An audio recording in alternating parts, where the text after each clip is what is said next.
جو बजौड़ के अंदर दहशत गर्दी का हमला हुआ, जिसमें अभी पता नहीं चल रहा, लेकिन 40 शहादतें हो चुकी हैं और कहते हैं 50 लोग इस वक्त बुरी तरह ज़ख्मी हैं। तो मैं सारी कौम की तरफ से इनके घर वालों के लिए, इनकी फैमिलीज़ के लिए, बच्चों के लिए, इनके बड़ों के लिए, माँ बाप के लिए जो शहीद हुए हैं, हम सब आपके लिए दुआ करते हैं कि अल्लाह आपको हिम्मत दे, ताकत दे, सब्र दे इस मुश्किल वक्त से गुजरने का, और सारी कौम आपके साथ है। जब सारी आपकी resources, intelligence agencies, security forces, उनका सिर्फ एक ही मकसद हो कि मुल्क की सबसे बड़ी जमात, उसको किसी ना किसी तरह ख़त्म किया जाए, हर किस्म के उनके ऊपर केसेस किए जाएं, उनको जेलों में डाला जाए, उनके घरों के ऊपर हमले किए जाएं, उनके रिश्तेदारों का पता चलवाओ, उनकी बिजनेसेस बंद करो और किसी ना किसी तरह इनको ख़त्म करो। जब एक हुकूमत का सारी तवज्जो इधर आ जाती है तो वो कैसे, जो नज़र आ रहा है कि दहशत गर्दी बढ़ती जा रही है, वो कैसे इसका मुकाबला करेगी। 636 एक साल में पख्तूनख्वा में सिर्फ दहशत गर्दी के वाक़या हुए हैं, जिसमें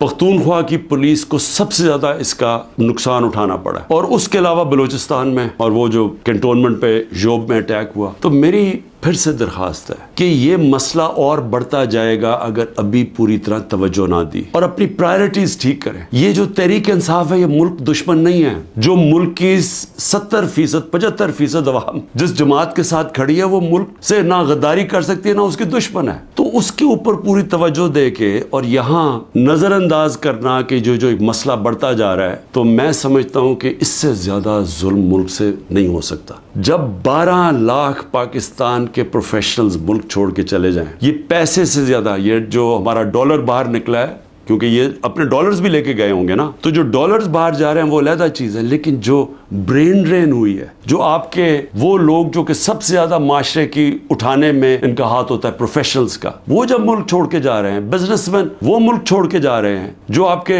डॉक्टर्स हैं, हॉस्पिटल्स में जो डॉक्टर्स हैं, जो स्पेशलिस्ट हैं, जब वो मुल्क छोड़ के जा रहे हैं, तो मुझे बताएं मुल्क का क्या मुस्तकबिल है। और वो इसीलिए है कि किसी को समझ ही नहीं आ रही मुल्क जा किधर रहा है, कि एक पार्टी को खत्म करते करते सारे मुल्क के इदारे तबाह कर दिए। किसी इदारे के ऊपर लोगों को इस वक्त एतमाद नहीं है। FIA को तो लगाया हुआ है कि जी किसी ना किसी तरह पकड़ो इमरान खान को और ये PTI की लीडरशिप, किसी तरह साइफर में पकड़ लो। ये नहीं पता कि साइफर जितनी साइफर में बात होती है तो सारी उंगलियां इनके ऊपर आती हैं। नून लीग के डिफेंस मिनिस्टर ने भी कह दिया है कि जनरल बाजवा ने तो हमें पहले से बता दिया था कि मैं ये गवर्नमेंट गिराने लगा हूं। उसने तो ये कहा है कि अगर कोरोना ना आता तो ये तो 1 साल के अंदर गवर्नमेंट गिर गई थी हमारी, और पंजाब तो वो पहले गिराना चाहते थे, उसके बाद कहते थे तुम सेंटर भी ले लो। हमें तो ये पता था कि साजिश हुई है। लेकिन ये भी एक और सवाल अब उठता है कि कैसे कोई आदमी जो ग्रेड 22 का एक ऑफिसर है, कैसे वो किस फोरम पे फैसला करता है कि कौन सी हुकूमत रहनी चाहिए, कौन सी जानी चाहिए। क्या बंद कमरे में इतना बड़ा फैसला होना चाहिए जिसकी इतनी बड़ी कीमत कौम अदा कर रही है। आज 14 मई को पंजाब के इलेक्शंस कॉन्स्टिट्यूशन के मुताबिक सुप्रीम कोर्ट ऑर्डर करता है, गवर्नमेंट मानती नहीं है। उसी वक्त मुझे वैसे अफसोस से कहना पड़ता है कि सुप्रीम कोर्ट को उस वक्त अपनी रिट कायम करनी चाहिए थी। हमें अफसोस है कि उन्होंने इस हुकूमत को आइन को तोड़ने की इजाज़त दे दी। जब आपने उनको कोई एक्शन ही नहीं लिया तो इसका मतलब गवर्नमेंट और तो चौड़ी हो गई। अब तो खुल के कह रही है कि अगर सुप्रीम कोर्ट फैसला भी करता है मिलिट्री कोर्ट्स पे हम मानेंगे नहीं। जो इस हुकूमत ने किया है, औरतों के साथ जो किया है, पहले तो ये छोड़े ना कि हमारा दीन क्या कहता है कि कैसे क्या रवैया हमारा होना चाहिए इस्लाम में औरतों के साथ। उसके बाद हमारा जो कल्चर है, मैं बार बार लोगों को बताता हूं कि मैं जब पहली दफ़ा बाहर गया पाकिस्तान से तो मैं हैरान हो गया। इस तरह की औरतों की इज्जत बाहर नहीं है, मगरबी माशरे में नहीं है जो कि हमारे माशरों में है।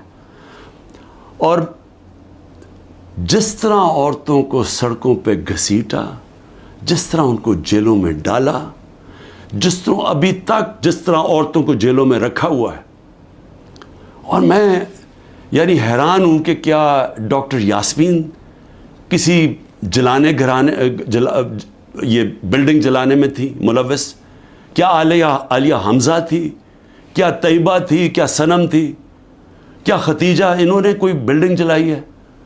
इनको इतनी बड़ी सजा कि 80 दिन से ये जेलों में है। और भी औरतें हैं, कोई जियो फेंसिंग में कोई औरत मिल गई, उसको पकड़ी जेलों में डाल दिया।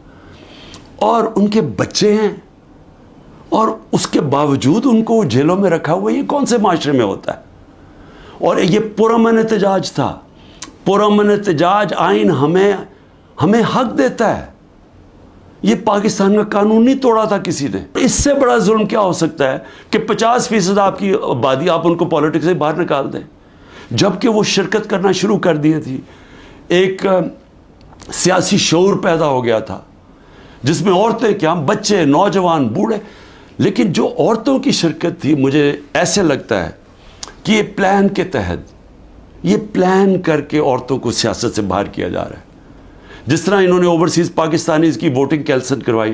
ہم نے جو ان کو ووٹنگ رائٹس دلوائے تھے، ہم نے حضرت امام حسین کی شہادت سے کیا سیکھا؟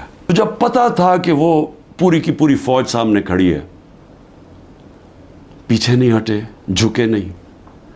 اور جو ان کی شہادت تھی، جس طرح علامہ اقبال کہتے ہیں کہ صدیوں تک مسلمان جب کھڑا ہوتا تھا ظلم کے خلاف، غلامی کے خلاف، تو وہ لا الہ الا اللہ اور امام حسین، حضرت امام حسین کی جو شہادت تھی وہ ہمیشہ یاد رکھتا تھا. وہ جو پتہ ہوتے ہوئے ایک انسان کو کہ ہم جیت نہیں سکتے، یعنی کوئی میری موت ہے، میں یہ جو اب کھڑا ہوں اسٹینڈ کے اوپر تو میں زندہ نہیں رہوں گا، اس کے باوجود وہ عشق کتنا ہوتا ہے اوپر والے کے ساتھ کہ وہ کہتا ہے کہ میں یہ کوئی نہ سمجھے کہ میں خوف کے بت کی وجہ سے کسی کے سامنے جھک گیا ہوں. اور یہ ہوتا ہے کہ جس کی جو انہوں نے بیج بو دیے کہ ہمیشہ مسلمان دنیا میں ظلم کے سامنے جب لوگ کھڑے ہوتے ہیں تو ان کو یاد آتا ہے وہ اس قربانی کا. یزید نے کیسے یہ ظلم ہونے دیا تھا، وہ کیوں کامیاب ہوا؟ کیونکہ کوفہ کے لوگ اتنے خوف زدہ تھے. اس نے اپنا گورنر، ظالم گورنر کو رکھا تھا وہاں، اس کے ظلم کی وجہ سے وہ اتنے سہمے ہوئے تھے، وہ اتنے ڈر گئے تھے یزید کے ظلم سے کہ وہ نکلے نہیں. انہوں نے اتنا بڑا ثانیہ اسلام کی تاریخ میں ہونے دیا اور وہ ساری زندگی پچھتاتے رہے. میرے پاکستانیوں یہ یاد رکھیں، یہ جو ظلم کیا جا رہا ہے، آپ کے اوپر خوف ڈالا جا رہا ہے کہ یہ جی وہ جیل میں پکڑ لیں گے، وہ گھر توڑ دیں گے، وہ یہ کر دیں گے، وہ مار دیں گے، وہ ویگو ڈالا آ جائے گا. آپ اس سے اپنے آپ کو آزاد کریں. یہ جس وقت آپ نے یہ فیصلہ کیا کہ ہم رائے حق کے اوپر کھڑے ہیں، ہم ظلم کے سامنے نہیں جھکتے، ہم اپنی آزادی لے لیں گے. میرے اوپر 180 سے اوپر کیسز ہیں. میں پچھلے 2 مہینے میں تقریباً 350 مختلف کیسز کے اندر عدالتوں میں جا چکا ہوں. ایک دن میں 19 کیسز کا میں نے سامنا کیا اور میں یہ کرتا جاؤں گا. ہو سکتا ہے کہ میں نہ کر سکوں، یہ مجھے جیل میں، کیونکہ پوری کوشش کریں جیل میں ڈالنے کی، میں اس کے لیے تیار ہوں. لیکن میں یہ بتانا چاہتا ہوں کہ یہ جو مرضی کر لیں، میں کھڑا ہوں. میں کسی صورت یہ ان کے حربوں کی وجہ سے، ان کے ظلم کی وجہ سے میں کسی صورت ان کے سامنے جھکوں گا نہیں. اور میں یہ چاہتا ہوں آپ بھی، ساری قوم فیصلہ کر لے کہ ہم یہ ظالم کے سامنے نہیں جھکیں گے اور انشاءاللہ ہم آزاد ہو جائیں گے.